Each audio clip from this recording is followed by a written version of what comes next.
जो अगर क्वेश्चन आप ट्राई कर रहे हैं या कर चुके हैं तो आंसर देख लीजिए। आंसर आएगा इसका ऑप्शन बी, जहाँ लिखा है कि both assertion and reason are true, reason is correct explanation.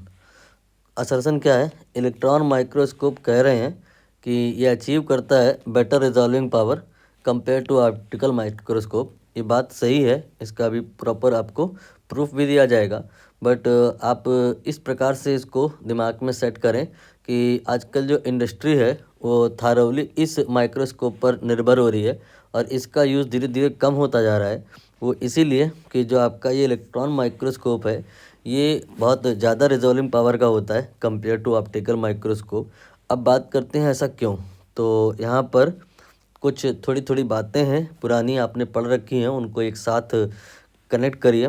जैसे कि 1 इलेक्ट्रॉन वोल्ट ये हमारे पास में एनर्जी है और इतनी ही एनर्जी का हमारे पास फोटोन है और इतनी ही एनर्जी का इलेक्ट्रॉन है। जब मैंने कहा इतनी ही एनर्जी का इलेक्ट्रॉन है तो इसका मतलब ये उसकी काइनेटिक एनर्जी है। और जब मैंने कहा इतनी ही एनर्जी का ये फोटोन है तो फोटोन में चाहे आप काइनेटिक एनर्जी बोल लो और चाहे टोटल एनर्जी बोल लो, ये एक ही बात होती है। But for the electron these are two different thing. Anyway, अगर आपके पास 1 ईवी का मान लेते हैं कि इलेक्ट्रॉन है तो उसका जो क्या कहते हैं डी ब्रॉगली वेवलेंथ होगा वो कितना होगा। और 1 इलेक्ट्रॉन वोल्ट का फोटोन है तो उसका डी ब्रॉगली वेवलेंथ कितना होगा। आपने इसके लिए फार्मूला लगाना होता है। क्या फार्मूला होता है? 1240 EV/nm and divided by energy, वो भी ईवी में। देन इसके बाद इधर जो फार्मूला होगा लैम्डा का वो होता है आपका 1.227। देन यहाँ पर डिवाइड बाई रूट भी होता है और ऐसा करने से लैम्डा जो आता है वो एनएम में आता है। रूट वी क्या है? वोल्टेज। मतलब जो आपकी यहाँ पर एनर्जी है इलेक्ट्रॉन में जितनी भी है, कितने वोल्ट से एक्सेलरेट किया गया होगा। 1 ईवी का मतलब 1 वोल्ट से एक्सेलरेट किया गया होगा। यहाँ 1 ले लीजिए तो ये आ जाएगा 1.227।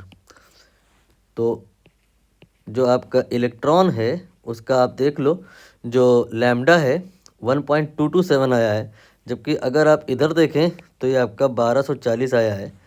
अब आप दोनों को कंपेयर करें एक बार। दोनों का जब आप कंपेयर करेंगे तो रियलाइज़ हो जाएगा कि लगभग इधर का जो वेवलेंथ है, यहाँ पर एनएम लिखना था लेफ़्ट साइड का, ये 1000 गुना है। फोटोन अगर उतनी ही एनर्जी का आप कंसीडर करते हैं तो उसका जो वेवलेंथ होता है वो 1000 गुना होता है। तो वेवलेंथ किसकी कम है? वेवलेंथ कम है इलेक्ट्रॉन की। अब जो रिजॉल्विंग पावर होता है वो इन्वर्सली प्रोपोर्शनल होता है वेवलेंथ के। पूरा फार्मूला 1.22 लैम्डा बाई डी करके होता है, उसी का रेसिप्रोकल रिजॉल्विंग पावर होता है। उतनी डिटेल में नहीं जाना है यहाँ पे। रिजॉल्विंग पावर बस समझना है कि लैम्डा के इन्वर्स में होता है। तो जिधर लैम्डा 1000 गुना ज़्यादा है उधर जो रिजॉल्विंग पावर होगी वो 1000 गुना ज़्यादा हो जाएगी।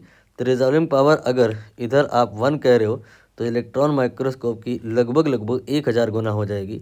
और अब आप देख लीजिए यहाँ पर रीजन में क्या लिखा है। रीजन में लिखा है de Broglie wavelength of electron emitted from electron gun is much less.